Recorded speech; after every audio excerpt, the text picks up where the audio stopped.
ਤੁਹਾਨੂੰ ਆਵਾਜ਼ ਸੁਣਨ ਲੱਗ ਪਈ ਹੋਏਗੀ। ਪ੍ਰੋਟੈਸਟ ਜਿਹੜਾ ਹੈ ਫੁਹਾਰਾ ਚੌਕ ਤੋਂ ਮੋਤੀ ਮਹਿਲ ਪਹੁੰਚ ਚੁੱਕਿਆ ਤੇ ਪੁਲਿਸ ਫੋਰਸ ਤੁਸੀਂ ਦੇਖ ਸਕਦੇ ਹੋ ਹਰ ਪਾਸੇ ਲੱਗੀ ਹੋਈ ਹੈ ਤੇ ਉਹੀ ਸਟ੍ਰੈਟਜੀ ਇੱਕ ਵਾਰ ਜੋ ਪਹਿਲਾਂ ਮੋਤੀ ਮਹਿਲ ਨੂੰ ਜਦੋਂ ਕਿਸਾਨਾਂ ਨੇ ਘੇਰਾ ਪਾਇਆ ਸੀ ਤੇ ਉਦੋਂ ਨਜ਼ਰ ਆਈ ਸੀ, ਉਹੀ ਸਟ੍ਰੈਟਜੀ ਇੱਥੇ ਵੀ ਨਜ਼ਰ ਆ ਰਹੀ ਹੈ।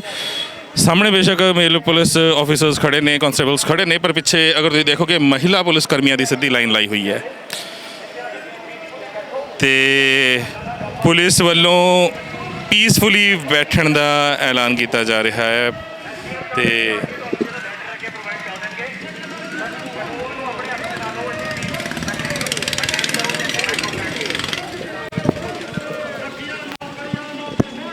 ਸਾਰਿਆਂ ਨੂੰ ਬੇਨਤੀ ਕੀਤੀ ਜਾਂਦੀ ਹੈ ਕਿ ਤੁਹਾਡੇ ਪ੍ਰਧਾਨਾਂ ਦੇ ਨਾਲ ਜਿਹੜੀ ਗੱਲਬਾਤ ਹੋਈ ਹੈ ਉਹਦੇ ਅਕੋਰਡਿੰਗਲੀ ਤੁਹਾਡੀ ਜਿਹੜੀ ਮੀਟਿੰਗ ਫਿਕਸ ਹੋ ਗਈ ਹੈ। ਐਸਡੀਐਮ ਸਾਹਿਬ ਮੌਕੇ ਤੇ ਲੈਟਰ ਲੈ ਕੇ ਆ ਗਏ ਆ ਤੇ ਤੁਹਾਨੂੰ ਜਿਹੜਾ ਮੀਟਿੰਗ ਦਾ ਲੈਟਰ ਇੱਥੇ ਪ੍ਰੋਵਾਈਡ ਕੀਤਾ ਜਾਏਗਾ। ਕਾਈਂਡਲੀ ਇੱਥੇ ਪੀਸਫੁਲੀ ਬੈਠੋ, ਕਾਨੂੰਨ ਨੂੰ ਆਪਣੇ ਹੱਥ ਨਾਲ ਲਓ। ਅਸੀਂ ਲੈਣਾ ਵੀ ਨਹੀਂ ਚਾਹੁੰਦੇ ਕਿਉਂਕਿ ਅਸੀਂ ਪੰਜਾਬ ਦੇ ਦਾਰੇ ਬਚਾਉਣਾ ਚਾਹੁੰਦੇ ਆ। ਅਸੀਂ ਵੀ ਤੁਹਾਡੇ ਭਰਾ ਹੀ ਆ, ਕਿਉਂਕਿ ਤੁਹਾਨੂੰ ਪਤਾ ਹੀ ਆ ਜਿੰਨੇ ਸਰਕਾਰੀ ਦਾਰੇ ਆ ਸਾਰੀ ਕੰਪਨੀਆਂ ਬਣਾ ਕੇ ਰੱਖ ਦਿੱਤੀਆਂ ਇਹਨਾਂ ਨੇ। ਪੁਲਿਸ ਵੱਲੋਂ ਕਿਹਾ ਜਾ ਰਿਹਾ ਕਿ ਮੀਟਿੰਗ ਦਾ ਲੈਟਰ ਦਿੱਤਾ ਜਾ ਰਿਹਾ ਪਰ ਟਕਰਾਅ ਦੀ ਸਥਿਤੀ ਲੱਗ ਰਹੀ ਹੈ ਕਿਉਂਕਿ ਪੀਆਰਟੀਸੀ ਦੇ ਵਰਕਰਾਂ ਵੱਲੋਂ ਮਨਾ ਕਰ ਦਿੱਤਾ ਗਿਆ ਹੈ ਲੈਟਰ ਲੈਣ ਤੋਂ। ਇਹਨਾਂ ਸਰਕਾਰਾਂ ਨੂੰ ਦੱਸਣ ਆਇਆ ਕਿ ਪੰਜਾਬ ਦੇ ਜਿਹੜੇ ਦਾਰੇ ਆ ਇਹਨਾਂ ਦਾ ਫਰਜ਼ ਆ ਬਚਾਉਣੇ, ਕਿਉਂਕਿ ਇਹ ਸਾਡੀ ਨੁਮਾਇੰਦਗੀ ਕਰਦੇ ਆ। ਇਹ ਸਾਡੇ ਮੁੱਖ ਮੰਤਰੀ ਆ, ਇਹਨਾਂ ਦਾ ਫਰਜ਼ ਆ ਕਿ ਪੰਜਾਬ 'ਚ ਜਿਹੜੇ ਦਾਰੇ ਆ ਇਹਨਾਂ ਦੇ ਬਚਾਉਣ। ਤੁਸੀਂ ਦੇਖ ਸਕਦੇ ਹੋ ਅਨਾਰਦਨਾ ਫੁਹਾਰਾ ਚੌਂਕ ਤੋਂ ਰੋਸ਼ ਮੁਜ਼ਾਹਰਾ ਪੀਆਰਟੀਸੀ ਰੋਡਵੇਜ਼ ਪਨਵਾਸ EMPLOYEES ਦਾ ਪਹੁੰਚ ਚੁੱਕਿਆ ਹੈ ਮੋਤੀ ਮਹਿਲ ਦੇ ਕੋਲ ਤੇ ਪੰਜਾਬ ਸਰਕਾਰ ਮੁਰਦਾਬਾਦ ਦੇ ਨਾਅਰੇ ਲੱਗ ਰਹੇ ਨੇ ਤੇ ਅੱਗੇ ਦੇ ਕੀ ਹਾਲਾਤ ਹੁੰਦੇ ਨੇ ਉਹਨਾਂ ਦਾ ਵੀ ਤੁਹਾਨੂੰ ਰੂਬਰੂ ਜ਼ਰੂਰ ਕਰਾਵਾਂਗੇ।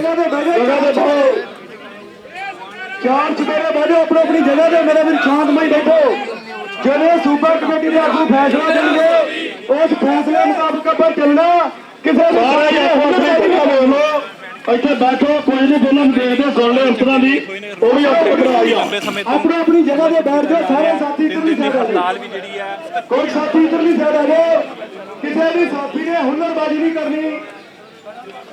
ਬਾਰ-ਬਾਰ ਅਪੀਲ ਕੀਤੀ ਜਾ ਰਹੀ ਹੈ ਕੋਈ ਵੀ ਹੁੱਲੜਬਾਜ਼ੀ ਨਾ ਕਰੇ, ਸ਼ਾਂਤਮਈ ਤਰੀਕੇ ਦੇ ਨਾਲ ਬੈਠਿਆ ਜਾਵੇ, ਸ਼ਾਂਤਮਈ ਤਰੀਕੇ ਦੇ ਨਾਲ ਇਹ ਪ੍ਰੋਟੈਸਟ ਅੱਗੇ ਲਿਜਾਇਆ ਜਾਵੇ ਤੇ ਪੁਲਿਸ ਦੇ ਉੱਚ ਅਧਿਕਾਰੀਆਂ ਵੱਲੋਂ ਵੀ ਇਹ ਕਿਹਾ ਗਿਆ ਹੈ ਕਿ ਲੈਟਰ ਜਿਹੜਾ ਹੈ ਮੀਟਿੰਗ ਵਾਸਤੇ ਉਹ ਆ ਰਿਹਾ ਹੈ ਤੇ ਉਹ ਇਹਨਾਂ ਨੂੰ ਹੈਂਡਓਵਰ ਕੀਤਾ ਜਾਵੇਗਾ ਤੇ ਕਿਸੇ ਵੀ ਤਰ੍ਹਾਂ ਦੇ ਨਾਲ ਕੋਈ ਵੀ ਰੋਸ਼ ਮੁਜ਼ਾਹਰਾ ਉਗਰ ਨਾ ਹੋਵੇ ਤੇ ਇਸ ਨੂੰ ਇੱਥੇ ਹੀ ਖਤਮ ਕੀਤਾ ਜਾਵੇ ਤੇ ਜਲਦ ਇਹਨਾਂ ਦੀ ਆਵਾਜ਼ ਸੁਣੀ ਜਾਏਗੀ। ਪਰ ਸਭ ਤੋਂ ਵੱਡਾ ਸਵਾਲ ਇਹੀ ਹੈ ਕਿ ਆਵਾਜ਼ ਆਖਿਰ ਕਦੋਂ ਸੁਣੀ ਜਾਏਗੀ, ਕਿਹਨਾਂ ਦੀ ਸੁਣੀ ਜਾਏਗੀ? ਪੀਆਰਟੀਸੀ ਅਧਿਕਾਰੀਆਂ ਦੀ ਸੁਣੀ ਜਾਏਗੀ ਜਾਂ ਟੈਟ ਪਾਸ ਅਧਿਆਪਕਾਂ ਦੀ ਸੁਣੀ ਜਾਏਗੀ, ਕਿਸਾਨਾਂ ਦੀ ਸੁਣੀ ਜਾਏਗੀ? ਹੁਣ ਤੱਕ ਸਿਰਫ ਇਹੀ ਕਿਹਾ ਜਾਂਦਾ ਕਿ ਸੁਣੀ ਜਾਏਗੀ ਆਵਾਜ਼, ਤੁਹਾਡੀ ਗੱਲ ਮੰਨੀ ਜਾਏਗੀ, ਸਰਕਾਰ ਤੱਕ ਪਹੁੰਚਾਈ ਜਾਏਗੀ, ਕੈਪਟਨ ਸਾਹਿਬ ਤੱਕ ਪਹੁੰਚਾਈ ਜਾਏਗੀ, ਕੈਬਨਿਟ ਦੇ ਵਿੱਚ ਡਿਸਕਸ ਕੀਤੀ ਜਾਏਗੀ। ਪਰ ਅੰਤਤಃ ਕਿਸੇ ਦੇ ਹੱਥ ਕੁਛ ਨਹੀਂ ਲੱਗਦਾ। ਹੁਣ ਦੇਖਣਾ ਇਹ ਹੋਵੇਗਾ ਕਿ ਰੋਸ਼ ਮੁਜ਼ਾਹਰਾ ਤਾਂ ਚੱਲ ਹੀ ਰਿਹਾ ਹੈ ਤੇ ਇਸ ਦਾ ਅੱਗੇ ਕੀ ਸਿੱਟਾ ਨਿਕਲਦਾ ਹੈ ਜਾਂ ਜੋ ਸਰਕਾਰ ਵੱਲੋਂ ਕਿਹਾ ਜਾ ਰਿਹਾ ਜਾਂ ਪੁਲਿਸ ਅਧਿਕਾਰੀਆਂ ਵੱਲੋਂ ਕਿਹਾ ਜਾ ਰਿਹਾ ਹੈ ਕਿ ਲੈਟਰ ਇਹਨਾਂ ਨੂੰ ਮੀਟਿੰਗ ਵਾਸਤੇ ਦਿੱਤਾ ਜਾਏਗਾ, ਕਿ ਉਹ ਲੈਟਰ ਲੈ ਕੇ ਪੀਆਰਟੀਸੀ ਦੇ ਇਹ ਕਾਮੇ ਸ਼ਾਂਤਮਈ ਤਰੀਕੇ ਦੇ ਨਾਲ ਵਾਪਸ ਜਾਂਦੇ ਨੇ ਜਾਂ ਮੋਤੀ ਮਹਿਲ ਤੱਕ ਅੱਗੇ ਪਹੁੰਚਣ ਦੀ ਇਹ ਕੋਸ਼ਿਸ਼ ਕਰਦੇ ਨੇ? ਕਿਉਂਕਿ ਪਿੱਛੇ ਤੁਸੀਂ ਦੇਖ ਸਕਦੇ ਹੋ ਵਾਟਰ ਕੈਨਨ ਦਾ ਇੰਤਜ਼ਾਮ ਪੂਰਾ ਕੀਤਾ ਹੋਇਆ ਹੈ ਪੁਲਿਸ ਕਰਮ ਕਾਮਿਆਂ ਦੇ ਵਿੱਚ। ਅਗਰ ਪਿੱਛੇ ਤੁਸੀਂ ਨਜ਼ਰ ਮਾਰ ਕੇ ਦੇਖੋਗੇ ਤਾਂ ਪਿੱਛੇ ਤੱਕ ਪੁਲਿਸ ਫੋਰਸ ਤੈਨਾਤ ਕੀਤੀ ਗਈ ਹੈ ਤੇ ਲੇਡੀਜ਼ ਕਾਂਸਟੇਬਲਸ ਵੀ ਲਾਈਆਂ ਹੋਏ ਨੇ ਪੂਰੇ ਪਿੱਛੇ ਤੇ ਇਹੀ ਹੈ ਕਿ ਰੋਸ਼ ਮੁਜ਼ਾਹਰੇ ਆਏ ਦਿਨ ਹੋ ਰਹੇ ਨੇ ਪਟਿਆਲੇ। ਹਰ ਕੋਈ ਆਪਣੇ ਹੱਕ ਮੰਗਣ ਵਾਸਤੇ ਪਟਿਆਲੇ ਪਹੁੰਚਦਾ ਹੈ, ਪਰ ਕੀ ਇਹ ਸਿਚੁਏਸ਼ਨਸ ਕਦੀ ਮੁੱਕਣਗੀਆਂ? ਕੀ ਸਰਕਾਰਾਂ ਆਮ ਲੋਕਾਂ ਦੀ, ਗਰੀਬਾਂ ਦੀ ਗੱਲ ਮੰਨਣਗੀਆਂ? ਜਾਂ ਇਸੇ ਤਰ੍ਹਾਂ ਪੂਰੇ ਪੰਜਾਬ ਨੂੰ ਹੌਲੀ ਹੌਲੀ ਕਰਕੇ ਵੇਚ ਖਾਣਗੀਆਂ। ਕਿਉਂਕਿ ਜ਼ਮੀਨਾਂ ਹਥਿਆਉਣ ਦੇ ਪਿੱਛੇ ਕੇਂਦਰ ਲੱਗੀ ਹੋਈ ਹੈ, ਗਰੀਬਾਂ ਦਾ ਖੂਨ ਚੂਸਣ ਪਿੱਛੇ ਸਰਕਾਰਾਂ ਪੰਜਾਬ ਦੀਆਂ ਲੱਗੀਆਂ, ਹੁਣ ਚਾਹੇ ਬਾਦਲ ਹੈ ਤੇ ਚਾਹੇ ਕੈਪਟਨ ਹੈ। ਤੇ ਇਹ ਪ੍ਰੋਟੈਸਟ ਅੱਜ ਨਹੀਂ ਕੱਲ੍ਹ ਨਹੀਂ, ਇਹ ਬਾਦਸਤੂਰ ਦਹਾਕਿਆਂ ਤੋਂ ਜਾਰੀ ਨੇ ਤੇ ਜਾਰੀ ਰਹਿਣੇ ਨੇ। ਤੇ ਦੁੱਖ ਹੁੰਦਾ ਹੈ ਦੇਖ ਕੇ ਆਪਣੇ ਭੈਣਾਂ ਭਰਾਵਾਂ ਨੂੰ ਐਵੇਂ ਸੜਕਾਂ ਉੱਤੇ ਧੱਕੇ ਖਾਂਦਿਆਂ, ਸਰਦੀਆਂ ਦੇ ਵਿੱਚ ਠਰਦਿਆਂ, ਗਰਮੀਆਂ ਦੇ ਵਿੱਚ ਧੁੱਪਾਂ 'ਚ ਸੜਦਿਆਂ। ਇਸ ਲਈ ਅਸੀਂ ਇਹੀ ਕਹਾਂਗੇ ਕਿ ਸਰਕਾਰਾਂ ਨੂੰ ਆਪ ਆਪਣੀਆਂ ਮਰੀਆਂ ਜ਼ਮੀਰਾਂ ਜਗਾਉਣੀਆਂ ਚਾਹੀਦੀਆਂ ਨੇ। ਸੋਚਣਾ ਚਾਹੀਦਾ ਹੈ ਕਿ ਅਗਰ ਸਾਡੇ ਆਪਣੇ ਹੀ ਐਵੇਂ ਸੜਕਾਂ ਉੱਤੇ ਰੋਸ਼ ਮੁਜ਼ਾਹਰੇ ਕਰਦੇ ਰਹਿਣਗੇ ਤਾਂ ਫਿਰ ਕੱਲ੍ਹ ਨੂੰ ਤੁਹਾਡੇ ਘਰ ਵੀ ਖਾਲੀ ਹੋਣਗੇ। ਕਿਉਂਕਿ ਇਹੀ ਕੰਮ ਨੇ ਜਿਹਨਾਂ ਨੇ ਮਿਹਨਤ ਮਜ਼ਦੂਰੀ ਕਰਕੇ ਤੁਹਾਡੇ ਵਾਸਤੇ ਕਮਾਉਣਾ ਹੈ, ਤੁਹਾਡੇ ਖਜ਼ਾਨਿਆਂ ਨੂੰ ਭਰਨਾ ਹੈ। ਪਰ ਅਗਰ ਤੁਸੀਂ ਇਸੇ ਤਰੀਕੇ ਦੇ ਨਾਲ ਇਹਨਾਂ ਨਾਲ ਇਨਜਸਟਿਸ ਕਰਦੇ ਰਹੇ ਤਾਂ ਫਿਰ ਕਿਤੇ ਨਾ ਕਿਤੇ ਤੁਸੀਂ ਆਪ ਆਪਣੇ ਪੈਰ ਤੇ ਕੁਹਾੜੀ ਮਾਰੋਗੇ, ਜਾਂ ਕਹਿ ਸਕਦੇ ਹਾਂ ਕਿ ਤੁਸੀਂ ਆਪ ਜਾਣਬੁੱਝ ਕੇ ਹੁਣ ਕੁਹਾੜੀ ਤੇ ਪੈਰ ਮਾਰ ਰਹੇ ਹੋ। ਦੇਖਦੇ ਹਾਂ ਕਿ ਰੋਸ਼ ਮੁਜ਼ਾਹਰਾ ਅੱਗੇ ਕੀ ਮੋੜ ਲੈਂਦਾ ਹੈ। ਹਰ ਪਾਸਿਓਂ ਘੇਰਾਅ ਪੈਣਾ ਸ਼ੁਰੂ ਹੋ ਚੁੱਕਿਆ ਹੈ, ਸੰਗਤ ਹੋਰ ਪਹੁੰਚ ਰਹੀ ਹੈ। EMPLOYEES ਲਗਾਤਾਰ PRTC ਦੇ ਠੇਕਾ EMPLOYE ਲਗਾਤਾਰ ਪਹੁੰਚ ਰਹੇ ਨੇ। ਤੁਹਾਨੂੰ ਦੱਸ ਦਈਏ ਵੀ ਇਹ ਉਹ ਅਧਿਕਾਰੀ ਨੇ ਜਿਹਨਾਂ ਦੀਆਂ ਬਾਹਾਂ ਸਰਕਾਰਾਂ ਨੇ ਪਹਿਲਾਂ ਹੀ ਵੱਢ ਦਿੱਤੀਆਂ ਸੀ। ਇਹਨਾਂ ਨੂੰ PRTC ਜਦੋਂ ਇਹਨਾਂ ਨੂੰ ਠੇਕਾ EMPLOYEES ਨੂੰ ਜੁਆਇਨ ਕਰਵਾਈ ਹੈ, ਉਦੋਂ ਹੀ ਇਹਨਾਂ ਤੋਂ ਇੱਕ ਦਸਤਾਵੇਜ਼ ਸਾਈਨ ਕਰਵਾਇਆ ਗਿਆ ਸੀ ਜਿਸ 'ਤੇ ਲਿਖਿਆ ਸੀ ਕੋਈ ਰੋਸ਼ ਮੁਜ਼ਾਹਰਾ ਨਹੀਂ ਕਰਨਗੇ, ਕੋਈ ਧਰਨਾ ਪ੍ਰਦਰਸ਼ਨ ਨਹੀਂ ਕਰਨਗੇ। ਪਰ ਕਾਲੀਆਂ ਝੰਡੀਆਂ ਲੈ ਕੇ ਤੁਸੀਂ ਦੇਖ ਸਕਦੇ ਹੋ ਹਰ ਪਾਸੇ ਨੌਜਵਾਨ ਤੁਰੇ ਹੋਏ ਨੇ ਤੇ ਇਹ ਪ੍ਰੋਟੈਸਟ ਲਗਾਤਾਰ ਜਾਰੀ ਹੈ। ਤੇ ਪੁਲਿਸ ਦੀ ਵੀ ਹਰ ਪਾਸੇ ਨਜ਼ਰ ਹੈ ਕਿ ਕਿਸੇ ਪਾਸਿਓਂ ਕੋਈ ਵੀ law and order the situation ਵਿਗੜੇ ਨਾ, ਕਿਸੇ ਵੀ ਤਰੀਕੇ ਦੇ ਨਾਲ ਕੋਈ ਵੀ ਅਣਸੁਖਾਵੀ ਘਟਨਾ ਨਾ ਵਾਪਰੇ। ਹਰ ਪਾਸਿਓਂ ਪੁਲਿਸ ਪ੍ਰਸ਼ਾਸਨ ਬਹੁਤ ਮੁਸਤੈਦ ਨਜ਼ਰ ਆ ਰਿਹਾ ਹੈ, ਚੱਪੇ ਚੱਪੇ ਤੇ ਨਜ਼ਰ ਰੱਖੀ ਜਾ ਰਹੀ ਹੈ। ਤੇ ਅਸੀਂ ਵੀ ਇਹੀ ਦੁਆ ਕਰਦੇ ਹਾਂ, ਅਰਦਾਸ ਕਰਦੇ ਹਾਂ ਕਿ ਸਰਕਾਰਾਂ ਦੇ ਕੰਨਾਂ ਤੱਕ ਹਰ ਉਸ ਇਨਸਾਨ ਦੀ ਆਵਾਜ਼ ਪਹੁੰਚੇ, ਹਰ ਉਸ ਜਥੇਬੰਦੀ ਦੀ, ਹਰ ਉਸ ਧੜੇ ਦੀ ਆਵਾਜ਼ ਪਹੁੰਚੇ ਜੋ ਆਪਣੇ ਹੱਕਾਂ ਵਾਸਤੇ ਸੜਕਾਂ ਤੇ ਉਤਰੇ ਨੇ, ਆਪਣੇ ਹੱਕ ਮੰਗ ਰਹੇ ਨੇ। ਤੇ ਸੁਣਦੇ ਹਾਂ ਕਿ ਹੁਣ ਆਗੂ ਇਹਨਾਂ ਦੇ ਕੀ ਕਹਿ ਰਹੇ ਨੇ, ਕੀ ਬੋਲ ਰਹੇ ਨੇ। ਕੰਟੀਨਿਊ ਔਨ ਹੀ ਹੈ, ਤੁਹਾਨੂੰ ਲਾਈਵ ਤਸਵੀਰਾਂ ਦਿਖਾ ਰਹੇ ਹਾਂ ਤੇ ਇਹ ਚੱਲਦੀਆਂ ਹੀ ਰਹਿਣਗੀਆਂ। ਤੇ ਅਸੀਂ ਥੋੜ੍ਹਾ ਜਿਹਾ ਸਾਹ ਲੈ ਲਈਏ। ਹੁਣ ਦਿਖਾਓ ਉੱਧਰ ਤੁਸੀਂ।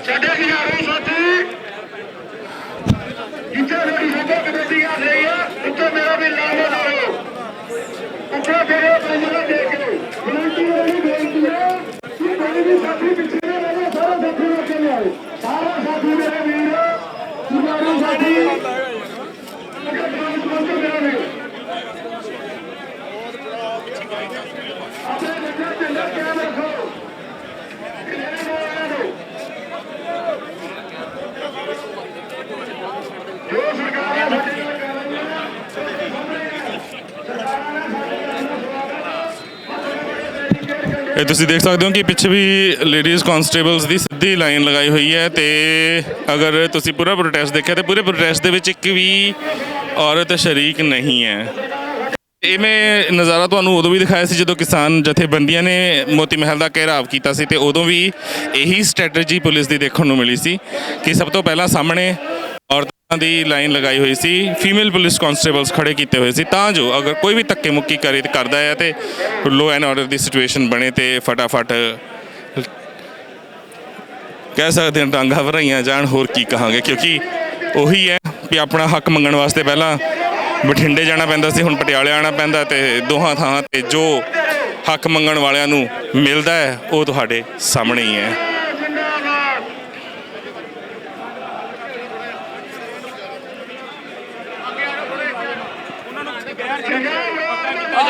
ਰੈਗੂਲਰ ਕੀਤਾ ਜਾਵੇ ਤੇ ਨਾਲ ਹੀ ਜਿਹੜੀ ਬਰਾਬਰ ਕੰਮ ਬਰਾਬਰ ਤਨਖਾਹ ਦਾ ਫੈਸਲਾ ਹੈ ਉਹ ਲਾਗੂ ਕੀਤਾ ਜਾਵੇ। ਇਸ ਦੇ ਨਾਲ ਅਸੀਂ ਇੱਕ ਜਨਤਕ ਮੰਗ ਲੈ ਕੇ ਆਏ ਹਾਂ ਕਿ ਜਿੰਨੇ ਵੀ ਪੰਜਾਬ ਰੋਡਵੇਜ਼ ਤੇ PRTC ਦੇ ਵਿੱਚ ਵੱਧ ਤੋਂ ਵੱਧ 10,000 ਬੱਸਾਂ ਪਾਈਆਂ ਜਾ ਸਕਣ ਤਾਂ ਜੋ ਅਸੀਂ ਆਮ ਪਬਲਿਕ ਨੂੰ ਸਹੀ ਸਫ਼ਰ ਸਹੂਲਤ ਦੇ ਸਕੀਏ। ਕਿਉਂਕਿ ਜਿੱਦਾਂ ਪੰਜਾਬ ਸਰਕਾਰ ਨੇ ਫ੍ਰੀ ਸਫ਼ਰ ਸਹੂਲਤ ਲਾਗੂ ਕੀਤੀ ਹੈ, ਉਹਨੂੰ ਵਧੀਆ ਤਰੀਕੇ ਨਾਲ ਦੇਣ ਲਈ ਸਾਡੇ ਕੋਲ ਪ੍ਰੋਪਰ ਬੱਸਾਂ ਨਹੀਂ ਹੈਗੀਆਂ। ਇਸ ਕਰਕੇ ਅਸੀਂ ਇੱਕ ਜਨਤਕ ਮੰਗ ਲੈ ਕੇ ਆਏ ਹਾਂ ਕਿ PRTC ਦੇ ਵਿੱਚ ਤੇ ਪੰਜਾਬ ਰੋਡਵੇਜ਼ ਵਿੱਚ ਨਵੀਆਂ 10,000 ਬੱਸਾਂ ਪਾਈਆਂ ਜਾਣ ਤੇ ਤਾਂ ਜੋ ਇੱਕ ਤੇ ਰੋਜ਼ਗਾਰ ਵਧੇ, ਪੰਜਾਬ ਦੇ ਜਿਹੜੇ ਬੇਰੁਜ਼ਗਾਰ ਉਹਨਾਂ ਨੂੰ ਰੋਜ਼ਗਾਰ ਮਿਲੇ ਤੇ ਉਹਦੇ ਨਾਲ ਹੀ ਆਮ ਪਬਲਿਕ ਨੂੰ ਵਧੀਆ ਸਫ਼ਰ ਸਹੂਲਤ ਮਿਲ ਸਕੇ।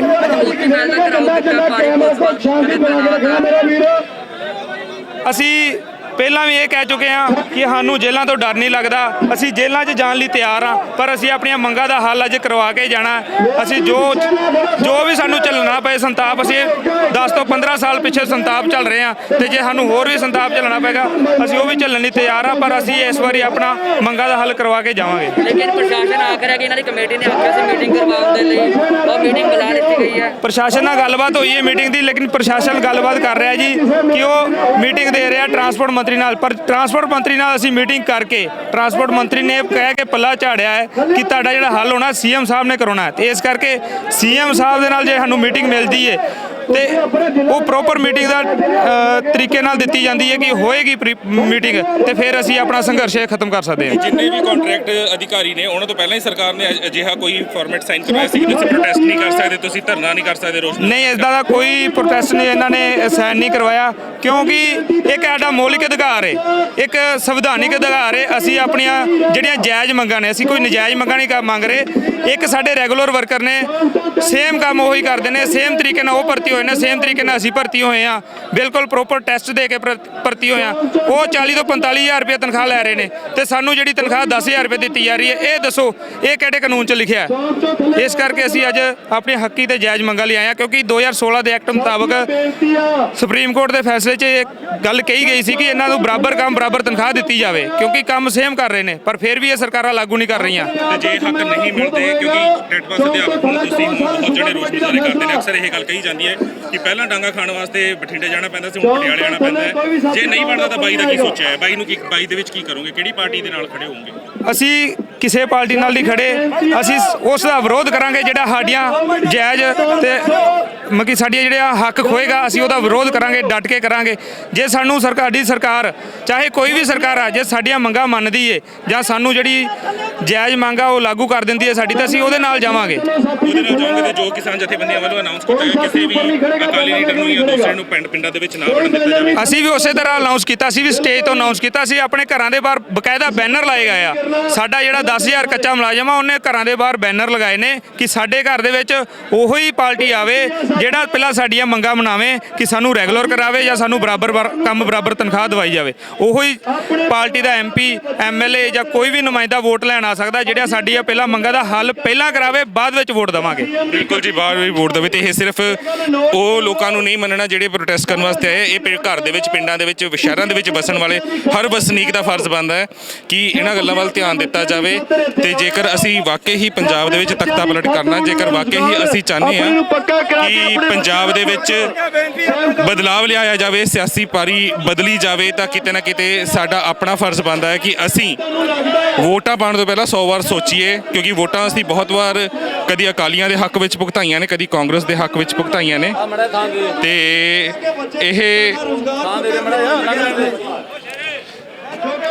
ਇਹ ਵੋਟਾਂ ਅਸੀਂ ਭੁਗਤਾ ਕੇ ਆਪ ਆਪਣੇ ਕਹਿ ਸਕਦੇ ਹਾਂ ਕਿ ਹੱਥਾਂ ਦੇ ਵਿੱਚ ਉੱਤੇ ਚਲੀਏ, ਹੱਥਾਂ ਦੇ ਵਿੱਚ, ਪੈਰਾਂ ਦੇ ਵਿੱਚ ਦੇਖੋ ਵੀਰ ਬੇੜੀਆਂ ਪਾਈਆਂ ਨੇ। ਤੇ ਹੁਣ ਅਗਰ ਅਸੀਂ ਆਜ਼ਾਦੀ ਚਾਹੁੰਦੇ ਹਾਂ, ਪੰਜਾਬ ਦੀ ਬਹਾਲੀ ਚਾਹੁੰਦੇ ਹਾਂ, ਨੌਜਵਾਨੀ ਦੀ, ਕਿਸਾਨੀ ਦੀ ਬਹਾਲੀ ਚਾਹੁੰਦੇ ਹਾਂ, ਤਾਂ ਫਿਰ ਸਾਡਾ ਫਰਜ਼ ਬਣਦਾ ਹੈ ਕਿ ਅਸੀਂ 2022 ਦੀਆਂ ਚੋਣਾਂ 'ਚ ਆਪਣੀ ਵੋਟ ਭੁਗਤਾਉਣ ਤੋਂ ਪਹਿਲਾਂ ਬਹੁਤ ਧਿਆਨ ਦੇ ਨਾਲ ਸੋਚੀਏ ਕਿ ਵੋਟ ਕਿੱਥੇ ਭੁਗਤਾਉਣੀ ਹੈ ਤੇ ਕਿਹਦੇ ਭੁਗਤਾਉਣੀ ਹੈ। ਤੇ ਕਿਸਾਨ ਜਥੇਬੰਦੀਆਂ ਦਾ ਇਹ ਫਰਜ਼ ਬਣਦਾ ਕਿ ਕੋਈ ਵੱਡਾ ਐਲਾਨ ਜਲਦ ਤੋਂ ਜਲਦ ਕੀਤਾ ਜਾਵੇ, ਕਿਸੇ ਆਪਣੀ ਖੇਤਰੀ ਪਾਰਟੀ ਦਾ ਆਗਾਜ਼ ਕੀਤਾ ਜਾਵੇ। ਬਾਕੀ ਦੇਖਦੇ ਹਾਂ ਕੀ ਬਣ ਰਿਹਾ ਹੈ, ਕੀ ਚੱਲ ਰਿਹਾ ਹੈ। ਪੁਲਿਸ ਫੋਰਸ ਹਰ ਪਾਸੇ ਲੱਗੀ ਹੋਈ ਹੈ।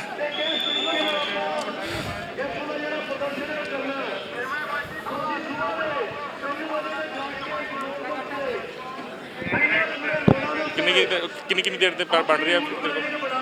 40 ਮਿੰਟ ਦੇ ਜਦੋਂ ਹੋ ਰਿਹਾ, ਕਿੰਨੀ ਗ੍ਰਾਮ ਮਿੰਟ ਨਾ ਚੱਲਣਾ ਦੇ। ਆਹ ਦੇਖ ਸਕਦੇ ਹੋ, ਜਿਹੜੀ ਚੀਜ਼ਾਂ ਮੈਂ ਤੁਹਾਨੂੰ ਪਹਿਲਾਂ ਵੀ ਕਹੀਆਂ ਸੀ, ਸਾਹਮਣੇ ਕੁਝ ਪੁਲਿਸ ਅਧਿਕਾਰੀ ਖੜੇ ਨੇ ਤੇ ਪਿੱਛੇ ਕੀ ਹਾਲ ਚਾਲ ਭਰਾ, ਪਿੱਛੇ ਪਹਿਲਾਂ ਵਾਂਗ ਹੀ ਲੇਡੀਜ਼ ਪੁਲਿਸ ਕਾਂਸਟੇਬਲਸ ਦੀ ਲਾਈਨ ਲਾਈ ਹੋਈ ਹੈ। ਤੇ ਇੱਥੋਂ ਸਟ੍ਰੈਟੇਜੀਜ਼ ਪੁਲਿਸ ਦੀਆਂ ਵੀ ਬਹੁਤ ਕਲੀਅਰਲੀ ਸਾਫ਼ ਹੁੰਦੀਆਂ ਨੇ, ਕਿਉਂਕਿ ਪ੍ਰੋਟੈਸਟ ਦੇ ਵਿੱਚ ਅਗਰ ਤੁਸੀਂ ਨਜ਼ਰ ਮਾਰ ਕੇ ਦੇਖੋਗੇ, ਕੋਈ ਵੀ ਮਹਿਲਾ, ਤੁਹਾਨੂੰ ਕੋਈ ਵੀ ਔਰਤ ਪ੍ਰੋਟੈਸਟ ਦੇ ਵਿੱਚ ਨਜ਼ਰ ਨਹੀਂ ਆਏਗੀ। ਪਰ ਉਰੇ ਇੱਕ ਢਾਲ ਵਾਂਗੂ ਇਸ ਚੀਜ਼ ਨੂੰ ਇਸਤੇਮਾਲ ਕੀਤਾ ਜਾਂਦਾ ਹੈ ਪੰਜਾਬ ਪੁਲਿਸ ਦੇ ਵੱਲੋਂ, ਜਾਂ ਕਹਿ ਸਕਦੇ ਹਾਂ ਅਸੀਂ ਉੱਤੋਂ ਇਹ ਸਟ੍ਰੈਟੇਜੀਜ਼ ਬਣ ਕੇ ਆਉਂਦੀਆਂ ਨੇ। ਇਹ ਚੀਜ਼ਾਂ ਪਹਿਲਾਂ ਵੀ ਤੁਹਾਡੇ ਰੂਬਰੂ ਕੀਤੀਆਂ ਨੇ, ਇਸ ਲਈ ਸਾਨੂੰ ਆਪ ਹੁਣ ਅਵੇਅਰ ਹੋਣਾ ਪੈਣਾ, ਸਾਨੂੰ ਆਪ ਆਪਣੀਆਂ ਅੱਖਾਂ ਖੋਲ੍ਹਣੀਆਂ ਪੈਣੀਆਂ ਨੇ ਕਿ ਇਹ ਗੰਦੀਆਂ ਸਰਕਾਰਾਂ ਜਿਹੜੀਆਂ ਗੰਦੀਆਂ ਨੀਤੀਆਂ ਚੱਲਦੀਆਂ ਨੇ ਤੇ ਉਹਨਾਂ ਰਣਨੀਤੀਆਂ ਦੇ ਆਧਾਰ ਦੇ ਉੱਤੇ ਅੱਗੇ ਪੁਲਿਸ ਜਾਂ ਕਹਿ ਸਕਦੇ ਕਿ ਸਰਕਾਰੀ ਤੰਤਰ ਚੱਲਦਾ ਹੈ, ਉਹ ਸਾਡਾ ਘਾਣ ਕਿੱਦਾਂ ਕਰਦਾ ਹੈ, ਸਾਡਾ ਕਤਲ ਕਿੱਦਾਂ ਕਰਦਾ ਹੈ, ਸਾਨੂੰ ਕਿੱਦਾਂ ਕੁੱਟਦੇ ਨੇ, ਮਾਰਦੇ ਨੇ ਤੇ ਫਿਰ ਛਾਤੀ ਤੇ ਪੈਰ ਧਰ ਕੇ ਕਹਿੰਦੇ ਨੇ ਕਿ ਅਸੀਂ ਕੁੱਟਣਾ ਵੀ ਹੈ, ਮਾਰਨਾ ਵੀ ਹੈ ਤੇ ਤੁਹਾਨੂੰ ਰੋਣ ਵੀ ਨਹੀਂ ਦੇਣਾ, ਤੁਹਾਨੂੰ ਚੀਕਣ ਵੀ ਨਹੀਂ ਦੇਣਾ। ਇਹ ਇਸ ਦੀ ਜਿਉਂਦੀ ਜਾਗਦੀ ਉਦਾਹਰਣ ਹੈ। ਬਾਹਰ ਦੇ ਮੁਲਕਾਂ ਦੇ ਵਿੱਚ ਕਦੀ ਇਹ ਨਹੀਂ ਵੇਖਣ ਨੂੰ ਮਿਲਦਾ। ਇਹਨਾਂ ਸਰਕਾਰਾਂ ਨੇ ਸਾਨੂੰ ਕਦੇ ਆਟਾ ਦਾਲ ਸਕੀਮ ਮੁਫਤ ਦੇ ਕੇ, ਕਦੇ ਸਾਨੂੰ ਘਿਓ ਦਾ ਲਾਲਚ ਦੇ ਕੇ ਤੇ ਕਦੀ ਦਾਰੂ ਦੀ ਬੋਤਲ ਦਿਖਾ ਕੇ, ਕਦੇ ਕੋਈ ਮੁਆਵਜ਼ੇ ਦੇ ਕੇ, ਕਦੇ ਪੈਨਸ਼ਨ ਸਕੀਮਾਂ ਵਧਾ ਕੇ ਬੇਵਕੂਫ ਹਰ ਵਾਰ ਬਣਾਉਣ ਦੀ ਕੋਸ਼ਿਸ਼ ਕੀਤੀ ਹੈ ਤੇ ਅਸੀਂ ਬਣਦੇ ਹਾਂ, ਅਸੀਂ ਬਣਦੇ ਵੀ ਹਾਂ। ਅਸੀਂ ਆਪ ਆਪਣੀ ਨੌਜਵਾਨੀ ਦਾ ਵੀ ਘਾਣ ਕਰਦੇ ਹਾਂ, ਆਪਣੇ ਪੰਜਾਬ ਦਾ ਵੀ ਘਾਣ ਕਰਦੇ ਹਾਂ, ਅਸੀਂ ਸਿਸਟਮ ਦਾ ਘਾਣ ਆਪ ਕਰਦੇ ਹਾਂ। ਜੇ ਕੋਈ ਸਰਕਾਰੀ ਅਧਿਕਾਰੀ ਰਿਸ਼ਵਤ ਮੰਗਦਾ ਅਸੀਂ ਆਪ ਉਹਨੂੰ ਫੜਾ ਕੇ ਉਸ ਨੂੰ ਵਧਾਵਾ ਦਿੰਦੇ ਹਾਂ। ਹੁਣ ਸਮਾਂ ਆ ਗਿਆ ਕਿ ਅਸੀਂ ਹਰ ਗਲਤ ਹੋ ਰਹੀ ਨੀਤੀ ਖਿਲਾਫ, ਰਣਨੀਤੀ ਖਿਲਾਫ ਆਵਾਜ਼ ਬੁਲੰਦ ਕਰੀਏ, ਹੱਕ ਮੰਗੀਏ, ਕਿਉਂਕਿ ਕਿਸਾਨੀ ਸੰਘਰਸ਼ ਜਿਹੜਾ ਅੱਜ ਤੋਂ 9 ਮਹੀਨੇ ਪਹਿਲਾਂ ਪੰਜਾਬ ਦੇ ਵਿੱਚ ਸ਼ੁਰੂ ਹੋਇਆ ਸੀ, ਉਹ ਜਿੱਥੇ ਪਹੁੰਚਿਆ ਹੈ ਉਹ ਉਸ ਪਰਮਾਤਮਾ ਦੀ, ਉਸ ਵਾਹਿਗੁਰੂ ਦੀ ਇੱਕ ਕਲਾ ਵਰਤੀ ਹੈ ਤੇ ਉਸ ਕਲਾ ਤੋਂ ਬਾਅਦ ਹੁਣ ਆਹ ਕਲਾ ਹੀ ਵਰਤ ਰਹੀ ਹੈ ਕਿ ਹਰ ਕੋਈ ਆਪਣੇ ਹੱਕ ਮੰਗਣ ਵਾਸਤੇ ਸੜਕਾਂ ਉੱਤੇ ਉਤਰ ਰਿਹਾ ਹੈ ਤੇ ਇਹਨਾਂ ਸਰਕਾਰਾਂ ਨੂੰ ਨਾ ਚਾਹੁੰਦਿਆਂ ਹੋਇਆਂ ਵੀ ਹੱਕ ਜ਼ਰੂਰ ਦੇਣੇ ਪੈਣਗੇ। ਅਸੀਂ ਹੱਕ ਸੱਚ ਦੇ ਨਾਲ ਖੜੇ ਸੀ, ਖੜੇ ਹਾਂ, ਖੜੇ ਰਹਾਂਗੇ, ਹਮੇਸ਼ਾ ਆਪਣੀ ਆਵਾਜ਼ ਬੁਲੰਦ ਕਰਦੇ ਰਹਾਂਗੇ ਤੇ ਜਿੱਥੇ ਜ਼ਰੂਰਤ ਹੈ ਸਾਡੀ ਕਿ ਵਾਕਈ ਹੀ ਇਹ ਆਵਾਜ਼ ਸਰਕਾਰ ਦੇ ਕੰਨਾਂ ਤੱਕ, ਸੱਚਾਈ ਇਮਾਨਦਾਰੀ ਤੱਕ ਪਹੁੰਚਣੀ ਚਾਹੀਦੀ ਹੈ, ਉੱਥੇ ਅਸੀਂ ਜ਼ਰੂਰ ਪਹੁੰਚਾਂਗੇ, ਤੁਹਾਡੇ ਤੱਕ ਜ਼ਰੂਰ ਪਹੁੰਚਾਵਾਂਗੇ, ਕਿਉਂਕਿ ਇਹ ਉਹ ਗੰਦੀਆਂ ਸਰਕਾਰਾਂ ਨੇ ਜਿਹੜੀਆਂ ਬੇਅਦਬੀ ਕਰਵਾਉਣ ਤੋਂ ਵੀ ਬਾਜ਼ ਨਹੀਂ ਆਉਂਦੀਆਂ ਆਪਣੀਆਂ ਚੰਦ ਵੋਟਾਂ ਦੀ ਖਾਤਰ। ਇੱਕ ਪਾਸੇ ਰੋਪੜ ਬੇਅਦਬੀ ਹੁੰਦੀ ਹੈ, ਦੂਸਰੇ ਪਾਸੇ ਸੰਗਰੂਰ ਵਿੱਚ ਬੇਅਦਬੀ ਹੁੰਦੀ ਹੈ, ਤੀਸਰੇ ਪਾਸੇ ਕਸ਼ਮੀਰ ਦੇ ਵਿੱਚ ਧੀਆਂ ਚੱਕ ਲਿੱਤੀਆਂ ਜਾਂਦੀਆਂ ਨੇ, ਜਬਰਨ ਉਹਨਾਂ ਦਾ ਨਿਕਾਹ ਕਰਵਾਇਆ ਜਾਂਦਾ ਹੈ। ਪਰ ਅਕਸਰ ਅਜਿਹਾ ਕਿਉਂ ਹੁੰਦਾ ਕਿ ਇੱਕ ਪਾਸੇ ਬੇਅਦਬੀ ਹੁੰਦੀ ਹੈ, ਦੂਸਰੇ ਪਾਸੇ ਕੋਈ ਅਜਿਹਾ ਵੱਡਾ ਕਾਂਡ ਕਰ ਦਿੱਤਾ ਜਾਂਦਾ ਕਿ ਧਿਆਨ ਇੱਕ ਪਾਸੇ ਡਾਇਵਰਟ ਹੋ ਕੇ ਦੂਜੇ ਪਾਸੇ ਚੱਲ ਜਾਓ, ਖਬਰਾਂ ਦੱਬ ਹੀ ਜਾਣ। ਇਹ ਸਾਰੀਆਂ ਸਕੀਮਾਂ ਜਿਹੜੀਆਂ ਨੇ ਇਹ ਬਣਾਉਂਦਾ ਕੌਣ ਹੈ, ਘੜਦਾ ਕੌਣ ਹੈ, ਹੁੰਦਾ ਕਿਵੇਂ ਹੈ? ਪਹਿਲਾਂ ਵੀ ਮੈਂ ਕਿਹਾ ਸੀ ਆਖਿਰ ਬੇਅਦਬੀਆਂ ਕਰਨ ਵਾਲੇ ਜਿਹੜੇ ਬੁੱਚੜ ਹੈ ਨੇ ਉਹਨਾਂ ਨੂੰ ਗੁਰੂ ਘਰ ਹੀ ਕਿਉਂ ਨਜ਼ਰ ਆਉਂਦੇ ਨੇ? ਉਹ ਸੜਕ ਉੱਤੇ ਚੱਲਦੇ ਤਾਂ ਕਿਸੇ ਦਾ ਸਿਰ ਕਿਉਂ ਨਹੀਂ ਪਾੜ ਦਿੰਦੇ? ਉਹ ਆਪਣੇ ਕੱਪੜੇ ਲਾਹ ਕੇ ਨੰਗੇ ਸੜਕਾਂ ਉੱਤੇ ਕਿਉਂ ਨਹੀਂ ਤੁਰ ਪੈਂਦੇ? ਗੁਰੂ ਘਰਾਂ ਦੇ ਵਿੱਚ ਆ ਕੇ ਹੀ ਉਹਨਾਂ ਨੂੰ ਕਿਉਂ ਸਰੂਪ ਨਜ਼ਰ ਆਉਂਦੇ ਨੇ? ਕਿਉਂ ਉਹ ਗੁਰੂ ਘਰ ਦੇ ਵਿੱਚ ਹੀ ਆ ਕੇ ਬੇਅਦਬੀ ਕਰਦੇ ਨੇ, ਗੁਰੂ ਦੀ ਅਗਨ ਭੇਟ ਕਰਦੇ ਨੇ ਸਰੂਪ? ਤੇ ਅਸੀਂ ਫਿਰ ਵੀ ਬੈਠੇ ਹੋਏ ਇੰਤਜ਼ਾਰ ਕਰਦੇ ਹਾਂ ਕਿ ਸਾਨੂੰ ਇਨਸਾਫ ਮਿਲੇਗਾ। ਗੁਰੂ ਦੀ ਬੇਅਦਬੀ ਦੇ ਇਨਸਾਫ ਦਾ ਇੰਤਜ਼ਾਰ ਕਰਦਿਆਂ ਸਾਲਾਂ ਹੋ ਗਏ, 15 ਦੇ ਵਿੱਚ ਹੋਈ ਹੁਣ ਤੱਕ। ਸ਼ਾਂਤਮਈ ਰੋਸ ਮੁਜ਼ਾਹਰਾ ਕਰ ਰਹੇ ਸਿੰਘਾਂ ਉੱਤੇ ਗੋਲੀਆਂ ਚੱਲੀਆਂ, ਸ਼ਹਾਦਤਾਂ ਦਾ ਜਾਮ ਪੀ ਗਏ ਉਹ, ਪਰ ਫਿਰ ਵੀ ਸਾਨੂੰ ਇਨਸਾਫ ਨਹੀਂ ਮਿਲਿਆ। ਤੇ ਇਨਸਾਫ ਤਾਂ ਹੀ ਮਿਲੇਗਾ ਜਦੋਂ ਅਸੀਂ ਪੰਜਾਬ ਦੀ ਸਿਆਸਤ ਦਾ ਤਖਤਾ ਪਲਟ ਕਰਾਂਗੇ। ਜਿਹੜੇ ਚਿੱਚੜ ਪੰਜਾਬ ਦੀ ਸਿਆਸਤ ਨੂੰ ਕਈ ਦਹਾਕਿਆਂ ਤੋਂ ਚਿਪਕੇ ਹੋਏ ਨੇ, ਜਿਨ੍ਹਾਂ ਨੇ ਪੰਜਾਬ ਦੀ ਸਿਆਸਤ, ਪੰਜਾਬ ਦੀ ਕੁਰਸੀ ਨੂੰ ਆਪਣੇ ਘਰ ਦੀ ਜਾਗੀਰ ਸਮਝ ਲਈ ਹੈ, ਜਦੋਂ ਤੱਕ ਅਸੀਂ ਉਹਨਾਂ ਨੂੰ ਕੁਰਸੀ ਤੋਂ ਲਾ ਕੇ ਥੱਲੇ ਨਹੀਂ ਸੁੱਟਾਂਗੇ, ਨਵਾਂ ਬਦਲ ਪੰਜਾਬ ਨੂੰ ਨਹੀਂ ਦੇਵਾਂਗੇ, ਉਦੋਂ ਤੱਕ ਇਹ ਬਦਲਣ ਵਾਲਾ ਨਹੀਂ, ਉਦੋਂ ਤੱਕ ਇਹ ਸਿਲਸਿਲਾ ਬਾਦਸਤੂਰ ਲਗਾਤਾਰ ਜਾਰੀ ਹੀ ਰਹਿਣਾ ਹੈ। ਇਸ ਲਈ ਮੈਂ ਇਹੀ ਕਹਾਂਗਾ ਕਿ ਸੱਚਾਈ ਇਮਾਨਦਾਰੀ ਦੇ ਨਾਲ ਜਿਹੜੇ ਵੀ ਪੁਲਿਸ ਆਫੀਸਰ ਨੇ, ਜਿਹੜੇ ਵੀ ਸਰਕਾਰੀ ਤੰਤਰ ਦੇ ਵਿੱਚ ਕੰਮ ਕਰਦੇ ਨੇ, ਉਹਨਾਂ ਨੂੰ ਸਲਾਮ ਹੈ ਕਿ ਇਸ ਗੰਦੇ ਘਟੀਆ ਸਿਸਟਮ ਦੇ ਵਿੱਚ ਵੀ ਕੁਝ ਜਾਗਦੀਆਂ ਜ਼ਮੀਰਾਂ ਵਾਲੇ ਹੈ ਨੇ ਜੋ ਹੱਕ ਸੱਚ ਦੀ ਆਵਾਜ਼ ਹਿੱਕ ਠੋਕ ਕੇ ਬੁਲੰਦ ਕਰਦੇ ਨੇ, ਪਰ ਬਹੁਤਾਤ ਗਿਣਤੀ ਉਹਨਾਂ ਦੀ ਹੈ ਜੋ ਪੂਰੀ ਤਰ੍ਹਾਂ ਕਰਪਟ ਨੇ, ਜੋ ਅੱਜ ਵੀ ਸੰਤਰੀਆਂ ਮੰਤਰੀਆਂ ਦੇ ਤਲਵੇ ਚੱਟ ਨੇ, ਜੋ ਅੱਜ ਵੀ ਆਪਣਿਆਂ ਦਾ ਘਾਣ ਹੁੰਦਾ ਹੋਇਆ ਦੇਖ ਸਕਦੇ ਨੇ, ਜੋ ਅੱਜ ਵੀ ਆਪਣਿਆਂ ਨੂੰ ਮਰਦੇ ਹੋਏ ਵੇਖ ਸਕਦੇ ਨੇ, ਜੋ ਅੱਜ ਵੀ ਝੂਠੇ ਮੁਕਾਬਲੇ ਕਰਕੇ ਨੌਜਵਾਨਾਂ ਨੂੰ ਮਰਵਾ ਸਕਦੇ ਨੇ, ਸੂਲੀ ਚੜਾ ਸਕਦੇ ਨੇ।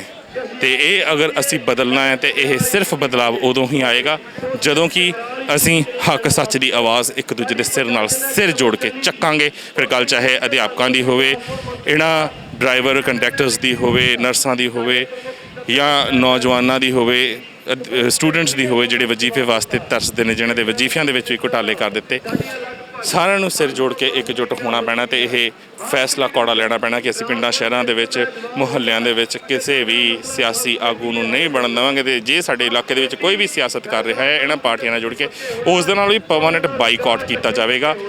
ਤੇ ਅਸੀਂ ਕਿਸੇ ਤੀਜੀ ਸਾਫ਼ ਸੁਥਰੀ ਚੰਗੀ ਧਿਰ ਨੂੰ ਹੁਣ ਪੰਜਾਬ ਦੇ ਵਿੱਚ ਬਹੁਮਤ ਦੇ ਕੇ ਜਿਤਾਵਾਂਗੇ, ਮੌਕਾ ਦੇਵਾਂਗੇ ਤਾਂ ਜੋ ਪੰਜਾਬ ਦੀ ਨੁਹਾਰ ਬਦਲੀ ਜਾ ਸਕੇ, ਪੰਜਾਬ ਦੀ ਜਵਾਨੀ ਕਿਸਾਨੀ ਬਚਾਈ ਜਾ ਸਕੇ, ਪੰਜਾਬ ਦੇ ਬਣਦੇ ਹੱਕ ਪੰਜਾਬ ਨੂੰ ਦਿੱਤੇ ਜਾ ਸਕਣ, ਪੰਜਾਬ ਦੇ ਪਾਣੀਆਂ ਦੇ ਹੱਕ ਪੰਜਾਬ ਨੂੰ ਦਿੱਤੇ ਜਾ ਸਕਣ, ਪੰਜਾਬੀ ਬੋਲਦੇ ਇਲਾਕਿਆਂ ਦੇ ਹੱਕ ਉਹਨਾਂ ਨੂੰ ਦਿੱਤੇ ਜਾ ਸਕਣ। ਅਸੀਂ ਹੱਕ ਸੱਚ ਦੀ ਆਵਾਜ਼ ਸੱਚਾਈ ਇਮਾਨਦਾਰੀ ਨਾਲ ਬੁਲੰਦ ਕਰ ਸਕੀਏ। ਹੁਣ ਸੁਣਦੇ ਹਾਂ ਕਿ ਕੀ ਕਹਿ ਰਹੇ ਨੇ ਇਹ ਆਗੂ ਜੋ ਸੜਦੀ ਧੁੱਪ ਦੇ ਵਿੱਚ ਰੋਸ ਮੁਜ਼ਾਹਰਾ ਕਰ ਰਹੇ ਨੇ, ਆਪਣੇ ਹੱਕ ਮੰਗ ਰਹੇ ਨੇ।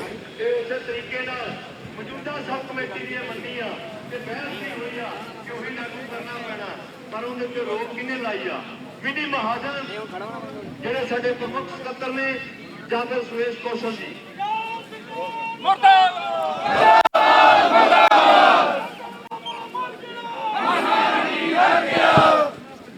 ਸੋ ਇਸ ਕਰਕੇ ਅਸੀਂ ਇਹਨਾਂ ਅਧਿਕਾਰੀਆਂ ਨੂੰ ਵਿੱਚ ਬਿਠਾ ਕੇ ਮੀਟਿੰਗ ਕਰਨਾ ਚਾਹੁੰਦੇ ਆ ਕਿ ਉਹ ਸਾਨੂੰ ਦੱਸਣ, ਉਹ ਆਪਣੇ ਐਮਐਲਏ ਨੂੰ, ਕਿਉਂਕਿ ਐਮਐਲਏ ਜਿਹੜੇ ਲੱਗਦੇ ਨੇ ਮਾਫ ਕਰਨਾ ਸਾਡੀ ਸਰਕਾਰ ਆ, ਪਰ ਜਿਹੜੇ ਐਮਐਲਏ ਚੁਣ ਕੇ ਅਸੀਂ ਭੇਜਦੇ ਆ ਕੋਈ 8 ਪਾਸ ਹੈ, ਕੋਈ 5 ਪਾਸ ਆ। ਭਾਈ ਜਨਤਾਈ ਉਹਨਾਂ ਨੂੰ ਬੈਠੇ ਨੇ 5 ਐਮਐਲਏ ਕਾਨੂੰਨ ਨਹੀਂ ਜਾਣਦੇ, ਉਹਨਾਂ ਨੂੰ ਕਾਨੂੰਨ ਆਈਪੀਐਸ ਅਫਸਰ ਸਿਖਾਉਂਦੇ ਨੇ, ਉਹਨਾਂ ਨੂੰ ਕਾਨੂੰਨ ਪ੍ਰਮੁੱਖ ਸਕੱਤਰ ਸਿਖਾਉਂਦੇ ਨੇ। ਜੋ ਕਹਿ ਦਿੰਦੇ ਆ ਉਹ ਕੰਮ ਮੀਟ ਕੇ ਸਾਈਨ ਕਰ ਦਿੰਦੇ ਆ। ਇਸ ਕਰਕੇ ਉਹਨਾਂ ਨੂੰ ਸਾਡੇ ਨਾਲ ਬਿਠਾਓ, ਅਸੀਂ ਉਹਨਾਂ ਨੂੰ ਕਾਨੂੰਨ ਸਿਖਾਉਂਦੇ ਆ, ਕਿਉਂਕਿ ਅਸੀਂ ਲੰਮੇ ਸਮੇਂ 'ਚ ਬੜੇ ਆਈਪੀਐਸ ਅਫਸਰ ਜਿਹੜੇ ਸਾਡੇ ਪ੍ਰਮੁੱਖ ਸਕੱਤਰ ਲੱਗੇ ਨੇ ਡਿਪਾਰਟਮੈਂਟਾਂ ਦੇ, ਜਾਂ ਫਿਰ ਚਾਹੇ ਸਰਕਾਰ ਦਾ ਪ੍ਰਮੁੱਖ ਸਕੱਤਰ ਸੀ ਐਸਕੇ ਸੰਧੂ, ਉਹਨੂੰ ਵੀ ਅਸੀਂ ਕਾਨੂੰਨ ਸਿਖਾਇਆ ਸੀ ਕਿ ਆਊਟਸੋਰਸਿੰਗ ਵਾਲਾ ਕੋਈ ਵੀ